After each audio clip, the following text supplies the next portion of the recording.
ഈശോ മിശിഹായ്ക്ക് സ്തുതിയായിരിക്കട്ടെ. പ്രിയമുള്ളവരെ, വചന പഠന ക്ലാസ്സിലേക്ക് എല്ലാവരെയും സ്വാഗതം ചെയ്യുന്നു. ഇന്ന് എല്ലാവർക്കും അറിയാവുന്നതുപോലെ നമ്മൾ ഇതുവരെ പഠിച്ച എല്ലാ വചനങ്ങളും റിവിഷൻ ചെയ്യുന്ന ദിവസമാണ്. അതുകൊണ്ട് തന്നെ നമുക്ക് ആദ്യം ഇന്നത്തെ വചനം പഠിക്കാം. അതിനുശേഷം എല്ലാ വചനങ്ങളും ആവർത്തിച്ച് പഠിക്കാം. ജെറമ്യ 32:27 ഞാൻ സകല മർത്യരുടെയും ദൈവമായ കർത്താവാണ്, എനിക്ക് അസാധ്യമായി എന്തെങ്കിലും ഉണ്ടോ?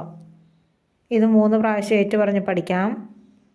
ജെറമ്യ 32:27 ഞാൻ സകല മർത്യരുടെയും ദൈവമായ കർത്താവാണ്, എനിക്ക് അസാധ്യമായി എന്തെങ്കിലും ഉണ്ടോ? ജെറമ്യ 32:27 ഞാൻ സകല മർത്യരുടെയും ദൈവമായ കർത്താവാണ്, എനിക്ക് അസാധ്യമായി എന്തെങ്കിലും ഉണ്ടോ? ജെറമ്യ 32:27 ഞാൻ സകല മർത്യരുടെയും ദൈവമായ കർത്താവാണ്, എനിക്ക് അസാധ്യമായി എന്തെങ്കിലും ഉണ്ടോ? ഇനി ഈ ആഴ്ച പഠിച്ച എല്ലാ വചനങ്ങളും ഒന്നുകൂടി ഓർത്ത് നോക്കാം. നിയമാവർത്തനം 4:7 നാം വിളിച്ചപേക്ഷിക്കുമ്പോഴൊക്കെ നമ്മുടെ ദൈവമായ കർത്താവ് നമുക്ക് സമീപസ്ഥനായിരിക്കുന്നത് പോലെ ദൈവം ഇത്ര അടുത്തുള്ള വേറെ ഏത് ശ്രേഷ്ഠ ജനതയാണുള്ളത്? സങ്കീർത്തനം 90:14 പ്രഭാതത്തിൽ അങ്ങയുടെ കാരുണ്യം കൊണ്ട് ഞങ്ങളെ സംതൃപ്തരാക്കണമേ, ഞങ്ങളുടെ ആയുഷ്കാലം മുഴുവൻ ഞങ്ങൾ സന്തോഷിച്ചുല്ലസിക്കട്ടെ. മത്തായി 6:33 നിങ്ങൾ ആദ്യം അവിടുത്തെ രാജ്യവും അവിടുത്തെ നീതിയും അന്വേഷിക്കുക, മറ്റുള്ളവയെല്ലാം നിങ്ങൾക്ക് ലഭിക്കും. പ്രഭാഷകൻ 7:10 പ്രാർത്ഥനയിൽ മടുപ്പ് തോന്നരുത്, ദാനധർമ്മത്തിൽ വൈമുഖ്യം കാണിക്കരുത്. അപ്പോസ്തല പ്രവർത്തനങ്ങൾ 16:31 കർത്താവായ യേശുവിൽ വിശ്വസിക്കുക, നീയും നിന്റെ കുടുംബവും രക്ഷ പ്രാപിക്കും. ജെറമ്യ 32:27 ഞാൻ സകല മർത്യരുടെയും ദൈവമായ കർത്താവാണ്, എനിക്ക് അസാധ്യമായി എന്തെങ്കിലും ഉണ്ടോ? ഇനി കഴിഞ്ഞ ആഴ്ച പഠിച്ച വചനങ്ങൾ ഒന്നുകൂടി ഓർത്ത് നോക്കാം. സംഖ്യ 23:23 യാക്കോബിന് ആഭിചാരം ഏൽക്കുകയില്ല, ഇസ്രായേലിനെതിരെ ക്ഷുദ്രവിദ്യ ഫലിക്കുകയുമില്ല. കൊളോസോസ് 3:21 പിതാക്കന്മാരെ നിങ്ങളുടെ കുട്ടികളെ പ്രകോപിപ്പിക്കരുത്, പ്രകോപിപ്പിച്ചാൽ അവർ നിരുന്മേഷരാകും. സങ്കീർത്തനം 57:2 അത്യുന്നതനായ ദൈവത്തെ ഞാൻ വിളിച്ചപേക്ഷിക്കുന്നു, എനിക്ക് വേണ്ടി എല്ലാം ചെയ്തു തരുന്ന ദൈവത്തെ തന്നെ. ജ്ഞാനം 6:25 എൻ്റെ വചനങ്ങളാൽ ശിക്ഷണം നേടുക, നിനക്ക് ശുഭം വരും.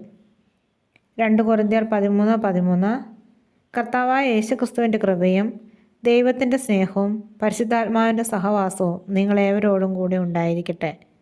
യോഹന്നാൻ 15:3 ഞാൻ നിങ്ങളോട് പറഞ്ഞ വചനം നിമിത്തം നിങ്ങൾ ശുദ്ധിയുള്ളവരായിരിക്കുന്നു. ഇനി ആദ്യം മുതൽ പഠിച്ച എല്ലാ വചനങ്ങളും നമ്മൾ ഒന്നുകൂടി ഓർത്ത് നോക്കും.